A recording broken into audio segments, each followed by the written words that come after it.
Il est l'un des noms les plus cités dans le domaine de la psychologie. Un homme qui a osé plonger dans les profondeurs de l'esprit humain à une époque où parler de sexualité ou de rêve était presque tabou. Sigmund Freud, père de la psychanalyse, a bouleversé notre façon de comprendre la santé mentale, l'inconscient et même nos propres désirs refoulés. Mais qui était réellement Freud ? Un génie incompris ? Un médecin audacieux ? Ou un penseur controversé dont les idées continuent de diviser ? Dans cette vidéo, nous allons explorer sa vie, ses grandes découvertes, son impact sur la santé mentale ainsi que les critiques qui l'entourent. Que vous soyez passionné de psychologie ou simplement curieux de comprendre l'homme derrière la psychanalyse, ce voyage au cœur de l'univers freudien vous surprendra et installez-vous confortablement. Voici l'histoire de Sigmund Freud, l'homme qui a changé pour toujours notre vision de l'esprit. 1. L'enfance et la jeunesse de Sigmund Freud. Sigmund Freud naît le 6 mai 1856 à Freiberg, dans l'actuelle République tchèque, alors partie de l'Empire austro-hongrois. Il est le premier d'une fratrie de 8 enfants. Son père Jacob, âgé de 40 ans, est commerçant en laine, tandis que sa mère Amalia, plus jeune de 20 ans, place en lui de grandes espérances. Dès son plus jeune âge, Freud est un enfant curieux, passionné par les langues, la littérature et la philosophie. Sa famille, bien que modeste, reconnaît très tôt son intelligence exceptionnelle. On raconte qu'à l'âge de 4 ans, il lisait déjà avec aisance. Sa chambre est la seule éclairée au gaz pour lui permettre d'étudier plus tard que les autres. En 1860, la famille déménage à Vienne, ville dans laquelle Freud vivra presque toute sa vie. Il y étudie au prestigieux lycée Sperrgymnasium, où il excelle, notamment en latin, grec et sciences naturelles. Il se passionne pour la pensée rationnelle, mais aussi pour les mystères de l'âme humaine. À 17 ans, il entre à l'université de Vienne pour étudier la médecine. Contrairement à ce que l'on pourrait croire, Freud ne choisit pas la médecine pour soigner le corps, mais pour comprendre les mécanismes invisibles de l'esprit. Il s'oriente rapidement vers la neurologie et commence à se former auprès des plus grands scientifiques de l'époque. Pendant ses études, il travaille dans le laboratoire du professeur Ernst Brück, un physiologiste influent qui l'initie à la méthode scientifique rigoureuse. C'est là que Freud développe sa pensée, une alliance entre science, observation clinique et exploration de ce que les autres n'osent pas regarder, l'inconscient. Ses premiers travaux concernent le système nerveux des poissons et des anguilles, mais très vite, il se tourne vers l'étude du cerveau humain et plus tard, des troubles psychiques. C'est aussi pendant cette période qu'il découvre les travaux de Charles Darwin qui marqueront profondément sa vision de l'être humain, une créature traversée par des pulsions en luttant entre ses instincts primitifs et les règles sociales imposées.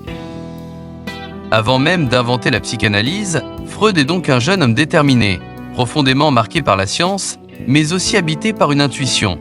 La réalité humaine ne se résume pas à ce que l'on voit. Derrière chaque parole, chaque geste, chaque rêve, il y a autre chose. 2. La naissance de la psychanalyse. À la fin du XIXe siècle, le jeune Sigmund Freud poursuit sa carrière de neurologue. Mais très vite, une question le hante. Pourquoi certains malades souffrent-ils sans aucune lésion visible ? Pourquoi le corps semble-t-il exprimer une douleur que l'esprit refuse de dire ? C'est à Paris, en 1885, que Freud trouve une première piste.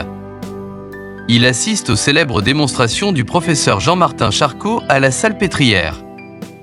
Charcot soigne l'hystérie grâce à l'hypnose, révélant que les troubles psychiques peuvent influencer le corps. Freud est fasciné. Il comprend alors que l'esprit humain cache des forces invisibles. De retour à Vienne, il collabore avec le docteur Joseph Breuer.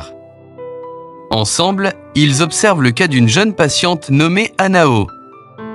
Elle souffre de paralysie, de troubles de la parole et d'hallucinations, mais aucun problème physique n'est décelé.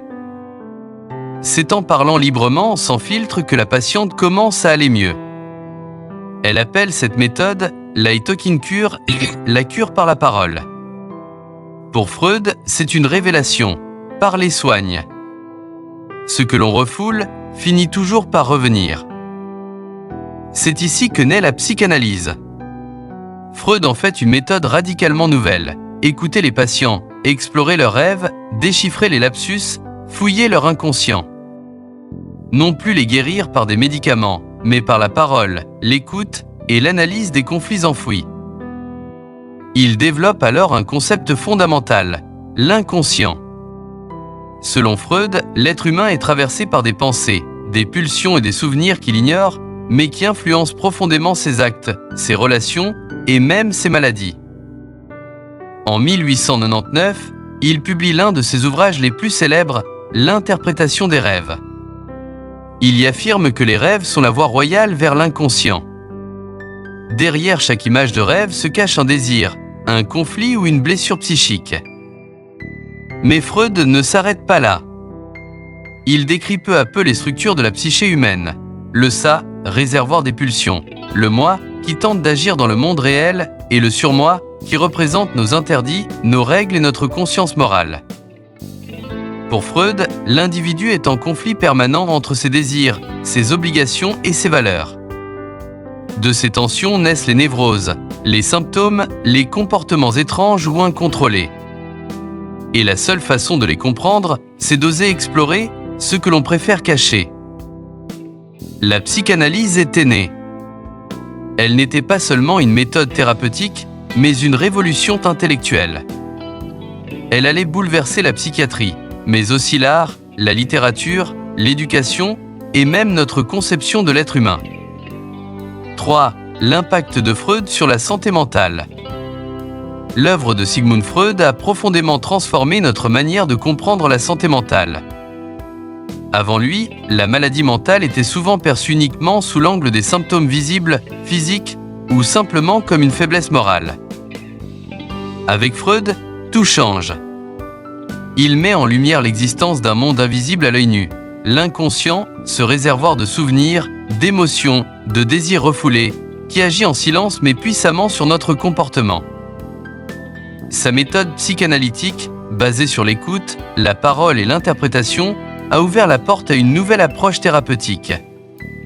Pour la première fois, la souffrance psychique pouvait être entendue, explorée et non simplement ignorée ou réprimée. Grâce à Freud, la santé mentale devient une discipline capable d'accueillir la complexité humaine, avec ses contradictions, ses conflits internes et ses traumatismes cachés. Il a aussi apporté des concepts essentiels qui perdurent aujourd'hui dans la psychologie moderne. La notion de défense psychique, les mécanismes de refoulement, les troubles névrotiques liés aux conflits intérieurs. Freud a permis de comprendre que la parole, le dialogue, peuvent être des instruments puissants de guérison. C'est ce qui a donné naissance à la psychothérapie, qui s'est développée bien au-delà de la psychanalyse. Son travail a inspiré non seulement les psychiatres, mais aussi des artistes, des écrivains, des philosophes, contribuant à une révolution culturelle profonde autour de la connaissance de soi. Cependant, l'impact de Freud n'a pas été exempt de critiques. Certains ont reproché à ses théories d'être trop centrées sur la sexualité ou d'être difficilement vérifiables scientifiquement. Mais, malgré ces controverses, l'héritage de Freud demeure indiscutable. Il a inauguré une nouvelle ère où la santé mentale est reconnue comme une dimension essentielle du bien-être humain. Aujourd'hui encore, ces concepts nourrissent les pratiques cliniques, la recherche psychologique et inspirent ceux qui cherchent à comprendre les mystères de l'esprit humain. En somme, Sigmund Freud n'a pas seulement été un pionnier de la psychiatrie.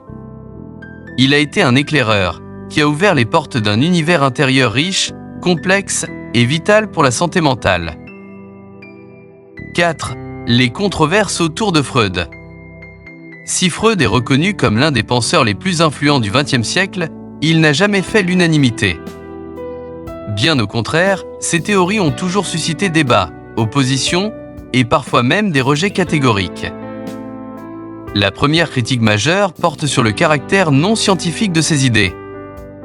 Contrairement aux méthodes expérimentales basées sur des données mesurables, la psychanalyse repose beaucoup sur l'interprétation subjective. Pour beaucoup de scientifiques, ce manque de vérifiabilité rend les théories freudiennes difficilement testables. D'autres critiques visent l'obsession apparente de Freud pour la sexualité. Il a en effet affirmé que la libido, l'énergie sexuelle, jouait un rôle central dans le développement psychique. Des notions comme le complexe d'Éoedipe ou les stades psychosexuels ont dérangé, choqué ou été jugées excessives par certains psychologues et parents. De nombreuses féministes ont aussi critiqué Freud. Certaines ont estimé qu'il véhiculait une vision masculine et patriarcale de la psychologie, en parlant par exemple de l'envie du pénis ou en minimisant la complexité de la psychologie féminine. Même dans le milieu médical, des voix se sont élevées pour dénoncer le manque d'efficacité démontré de la psychanalyse face à d'autres approches plus modernes comme la thérapie cognitive et comportementale. Enfin, certains anciens proches de Freud, comme Carl Gustav Jung ou Alfred Adler, ont rompu avec lui pour développer leur propre vision de la psyché humaine. Ces divergences internes ont affaibli l'unité du mouvement psychanalytique et semé la confusion dans le grand public. Mais malgré ces critiques, il serait injuste d'écarter Freud. Car même si ces théories ont vieilli ou ont été remises en cause, il a ouvert une voie que d'autres ont pu emprunter, corriger, enrichir. L'histoire de la pensée est faite de confrontations, d'évolutions et même d'erreurs. Mais dans tout cela, Freud a joué un rôle unique. Il a osé parler de ce que personne ne voulait entendre. Et c'est souvent là que commencent les révolutions intellectuelles. 5. L'héritage de Freud aujourd'hui. Des décennies après sa mort, Sigmund Freud continue de faire parler de lui. Ses idées ont été débattues, rejetées, revisitées, mais jamais oubliées. Aujourd'hui encore, la psychanalyse est pratiquée dans de nombreux pays. Elle a certes évolué, s'est adaptée aux cultures, aux nouvelles connaissances, aux critiques. Mais l'essentiel reste, écouter le patient, donner du sens à sa parole, explorer ses conflits intérieurs. Dans les universités, Freud fait partie de l'histoire incontournable de la psychologie et de la psychiatrie. Même ceux qui ne partagent pas ses thèses reconnaissent qu'il a ouvert un champ de réflexion inédit sur l'être humain. Ces concepts comme l'inconscient, les mécanismes de défense, les rêves comme voie vers le psychisme profond ou encore les conflits infantiles sont toujours enseignés, analysés et parfois intégrés à d'autres approches thérapeutiques. Au-delà des cabinets de thérapeutes, l'influence de Freud est partout, dans les films, la littérature, les œuvres d'art. Il a permis aux artistes et aux penseurs de plonger dans l'univers intérieur, dans les pulsions, les tabous, les non-dits. Freud a changé notre manière de parler de nous-mêmes. Grâce à lui, exprimer ses émotions, chercher à comprendre ses réactions ou même se confier à un professionnel n'est plus une faiblesse. C'est devenu un acte de soin, un chemin vers la guérison. Même les approches plus modernes comme les TCC, la pleine conscience ou la thérapie humaniste n'auraient peut-être jamais émergé sans la brèche ouverte par Freud, celle d'un monde intérieur qui mérite d'être exploré avec humanité. Son héritage est vivant. Il ne se limite pas à ses écrits. Il vit à travers chaque thérapeute qui écoute, chaque patient qui ose parler, chaque esprit qui cherche à mieux se connaître. En définitive, Freud n'a pas seulement marqué l'histoire de la psychologie. Il a transformé la condition humaine. Il a permis à chacun d'entre nous d'oser se regarder à l'intérieur et de commencer à comprendre. Conclusion. Freud n'a pas seulement marqué son époque. Il a ouvert une porte, une brèche dans le silence mental de l'humanité. Il nous a appris que derrière chaque comportement, chaque malaise, chaque rêve, se cache une histoire, souvent oubliée, mais toujours vivante. Son parcours, ses combats, ses erreurs même, témoignent d'une volonté profonde, comprendre l'être humain dans sa totalité, au-delà du visible. Aujourd'hui, son nom résonne encore dans les hôpitaux, les universités, les cabinets de psychologues, mais aussi dans nos conversations intimes. Car il a changé la manière dont nous parlons de nous-mêmes, de nos émotions, de nos blessures invisibles. Que l'on adhère ou non à ces théories, une chose est sûre, Freud a laissé une empreinte indélébile dans la conscience collective.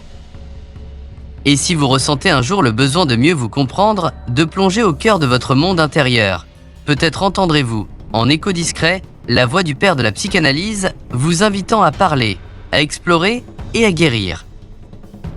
Si cette vidéo vous a éclairé, n'hésitez pas à liker, à vous abonner et à activer la cloche.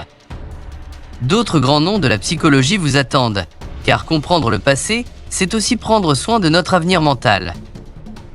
Merci et à très bientôt.